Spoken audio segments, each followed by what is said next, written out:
Megjithatë, unë mendoj që akti i vullnetit politik i shprehur nga ana e kryetarit të nismës socialdemokrate Fatmir Limajt dhe me te edhe promovimi një kulture të re, krejtësisht në përputhje me interesat nacionale dhe pse jo edhe me rendin e demokracisë liberale, do të vlerësohet si duhet në vetëvendosje dhe do të mirët vendim meritor në këtë drejtim. Kjo është ajo që mund të them se mund të jetë si paralajmërim i rrjedhave pozitive në këtë drejtim. Pra, e parasheh Limajin bashkë me vetëvendosjen. Po, gjithsesi, unë kam pa edhe më heret, po mendoj që këte nuk do të cilësuar thjesht vetëm si kalkulim numrash, por ashtu si e thash, një promovimi një kulture të re politike që fituesi tjetë i gatshëm që të vlerësoj këtë qëndrim kaq pozitiv të Fatmir Limajt. Në radhë të parë, duke marrë në konsiderat interesin politik dhe situatën edhe geopolitike në cilën jemi dhe domosdoshmërinë për të ecë përpara. Mushkule, Limaj i mirë, Limaj i keq. S'pare kujt po i konvenon situata, po besoj që të dy palët nuk o që janë në ditë të në matë mira, as partia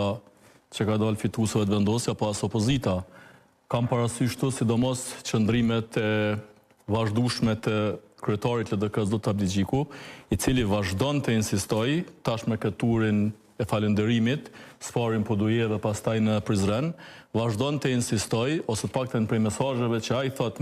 bashkëbisedim me votues të LDK-s se do të qëndrojë në opozit dhe nuk ka kthim mrapa. Gjatë kësaj kohe veç është betonu qëndrimi i LDK-s, i thënë prej kryetarit saj, se kjo parti politike tashmë duket se ka vendosur të qëndrojnë në opozit. Në këtë mënyrë, kjo si më thonë, vështirëson edhe më shumë këtë çështjen po mendoj të krijimit të qeverisë së re nga opozita në këtë rast, për shkak se një ndër partnerët e mëdhej të opozitës, përveç PDK-s, nuk është i interesuar që të bëjë qeveri. Nëse që qëndron këtu në fjalëve, atër opcioni vetëm mbetet që ta bëjë qeverinë vetëvendosja, nëse prapë kemi parasysh qëndrimin në PDK-s, ata në fillim nuk kanë pas Vijat Kuqe, pastaj zoti Hamza pas rezultatit përmendi do farë, si më thonë, kufizimesh, po qëndrimi, po më në opcioni vetëm mbetet që vetëvendosja ta bëjë një qeveri, nëse mundet me mri 61 deputet, e cilat, siç që kemi deklaruar disa herë këtu, është një qeveri e pa qëndrueshme në kuptimin se mund të ketë, sipas meje gjithmonë, jetë gjatësi deri në vitin e ardhshëm, përkatësisht që është prill vitit të ardhshëm, kur duhet të zgjidhet presidenti i ri i vendit. Sa mund të ekzistojë vullneti që të bëhet një qeveri ndërmjet vetëvendosjes edhe PDK-s, mbetet më u pa.